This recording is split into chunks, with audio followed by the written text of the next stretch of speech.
اگر تو صرف اپنی حکومت ہی نہیں بلکہ ساری عرب کی حکومت بھی مجھے دے دے کہ میں پلک جھپکنے کے برابر محمد صلی اللہ علیہ وآلہ وسلم کے دین کو چھوڑ دوں تو میں ہرگز ایسا نہیں کروں گا۔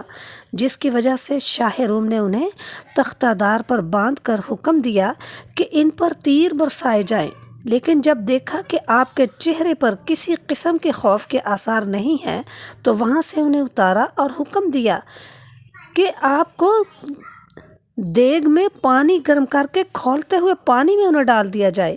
اس میں ڈالنے کے لیے جب انہیں دیگ کے قریب لے جایا گیا تو وہ رونے لگے۔ شاہ روم نے رونے کی وجہ پوچھی تو فرمانے لگے، رو اس لیے رہا ہوں کہ میری تمنا ہے کہ میری 100 جانیں ہوں اور ہر جان قربانی کا اس طرح نذرانہ پیش کروں کہ اپنے رب تعالیٰ کے حضور حاضر ہوں۔ شاہ روم کو بڑی حیرت ہوئی، کہنے لگا تم میرے سر کو بوسہ دے، میں تمہیں چھوڑ دوں گا۔ فرمانے لگے صرف مجھے نہیں میرے ساتھیوں کو بھی۔ شاہ روم نے کہا ٹھیک ہے۔ چنانچہ حضرت عبداللہ بن حذافہ نے اس کے سر کو بوسہ دیا اور شاہ روم نے حسب وعدہ تمام مسلمان قیدیوں کو آزاد کر دیا۔ حضرت فاروق اعظم رضی اللہ تعالیٰ عنہ کو جب اس واقعے کی اطلاع ہوئی تو آ کر حضرت عبداللہ بن حذافہ رضی اللہ تعالیٰ عنہ کے سر کو بوسہ دیا۔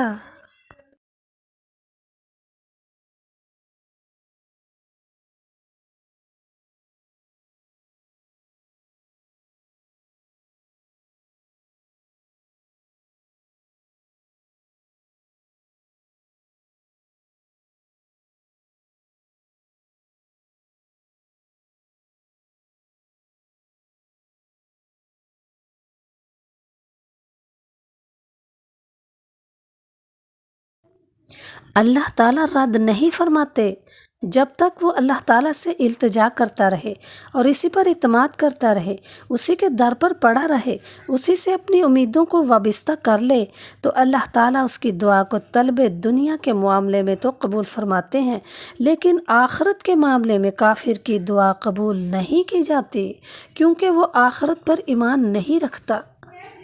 جناب قائرین، یہ وہ دعا مانگ چکے تو کیا دیکھتے ہیں کہ سوجن کم ہونا شروع ہو گئی، نلاہٹ ہٹتی جا رہی ہے اور درد میں کمی واقع ہو چکی ہے۔ پھر 2 دن ہی گزرے تھے کہ پورا پیر شفا یاب ہو گیا۔ ڈاکٹر آیا تو اسے یہ صورتحال دیکھ کر اپنی آنکھوں پر یقین نہیں آیا۔ آپ حضرات سوچ رہے ہوں گے کہ یہ خیالی قصہ ہے جسے میں نے اپنے طور پر گھڑ لیا ہے، لیکن اگر میں صاحب واقعہ کی ذات کی نشاندہی کر دوں تو آپ کا کیا خیال ہے؟ جی ہاں، یہ لڑکا دنیا کی مشہور و معروف شخصیت بن کر ابھرا اور اپنے واقعے کو اپنی زبان سے نقل کرتا تھا۔ اس لڑکے کا نام ایزن ہاور تھا، جو جنگ عظیم دوم میں اتحادی افواج کا قائد تھا، بعد میں امریکہ کا صدر بنا۔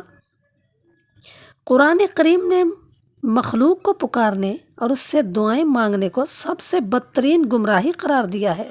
اللہ تعالیٰ قرآن پاک میں ارشاد فرماتے ہیں، اور اس شخص سے بڑا گمراہ کون ہو سکتا ہے جو اللہ تعالیٰ کو چھوڑ کر ایسے لوگوں کو پکارے جو قیامت تک اس کی دعا قبول نہیں کر سکتے اور ان کی دعا سے بالکل بے خبر ہیں۔ بزرگان دین سے دعائیں مانگنا اور ان سے اپنی حاجتوں کے لیے دعائیں کرنا اس لیے بھی غلط ہے کہ دعا ایک اعلیٰ ترین عبادت ہے اور عبادت صرف اللہ ہی کی جاتی ہے۔ پیارے آقا کریم صلی اللہ علیہ وآلہ وسلم نے فرمایا دعا عبادت کا مغز ہے، اور ایک اور جگہ فرمایا کہ دعا ہی اصل عبادت ہے۔ پیارے آقا کریم نے یہ آیت پڑھی اور کہ تمہارے رب نے فرمایا ہے تم مجھ سے دعا کرو، میں تمہاری دعا سنوں گا۔ اللہ تعالیٰ غنی اور کریم ہے، اس بات سے شرماتا ہے کہ بندہ دعا کے لیے اس کی طرف ہاتھ اٹھائے اور وہ ان کو خالی لوٹا دے۔ 24 گھنٹے کی زندگی کو حضرت محمد صلی اللہ علیہ وآلہ وسلم کے طریقوں پر گزار لو۔ ان کے طریقے اپنانے سے پیسہ گھٹے تو گھٹنے دو، کیونکہ پیسے کے راستے سے دعا قبول نہیں ہوگی بلکہ آپ صلی اللہ علیہ وسلم کے راستے سے دعا قبول ہوگی۔ قرآن و حدیث پر عمل کرو، ولی بنو گے۔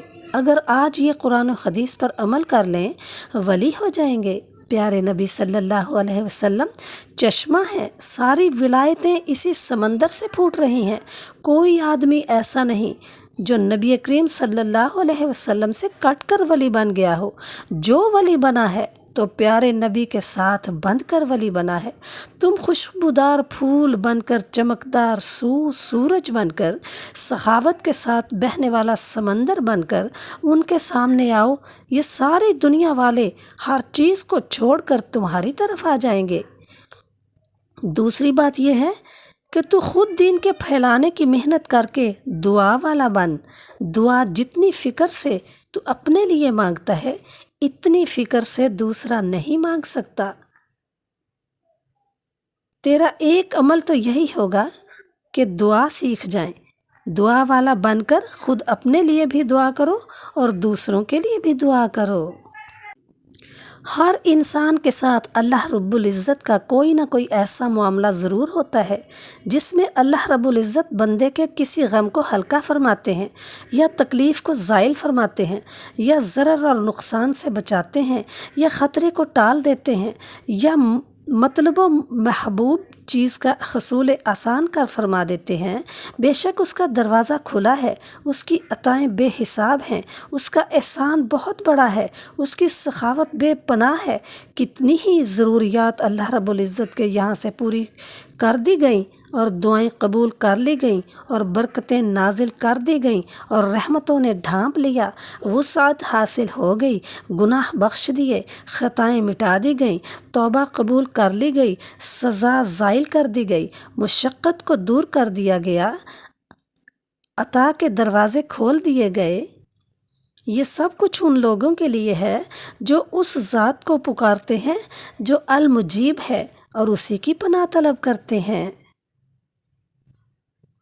مومن بندے کے لیے ضروری ہے کہ وہ کثرت سے دعائیں کرے اور ہر وقت آسمان و زمین کے پروردگار سے التجا کرتا رہے۔ ہر مصیبت کے وقت ہم اللہ کو پکارتے ہیں اور مصیبت دور ہو جانے کے بعد بھول جاتے ہیں۔ اس دعا کی قبولیت کی ہم کیسے امید رکھیں کہ جس کی قبولیت کے راستے کو ہم نے گناہوں سے بند کر رکھا ہے۔ دعا کرتے وقت اللہ تعالیٰ کی جانب صدق کے دل سے توجہ نہ ہونا، آپ صلی اللہ علیہ وسلم پر درود شریف نہ پڑھنا، یہ بھی قبولیت دعا کے لیے مانع ہے۔ حضرت عمر بن خطاب رضی اللہ تعالیٰ عنہ فرماتے ہیں، دعا آسمان و زمین کے درمیان موقوف رہتی ہے اور آگے نہیں بڑھ پاتی یہاں تک کہ آپ صلی اللہ علیہ وسلم پر درود نہ پڑھا جائے۔ دعا کی قبولیت کے بارے میں بے صبری کا مظاہرہ کرنا، یہ بھی قبولیت دعا کے لیے مانع ہے۔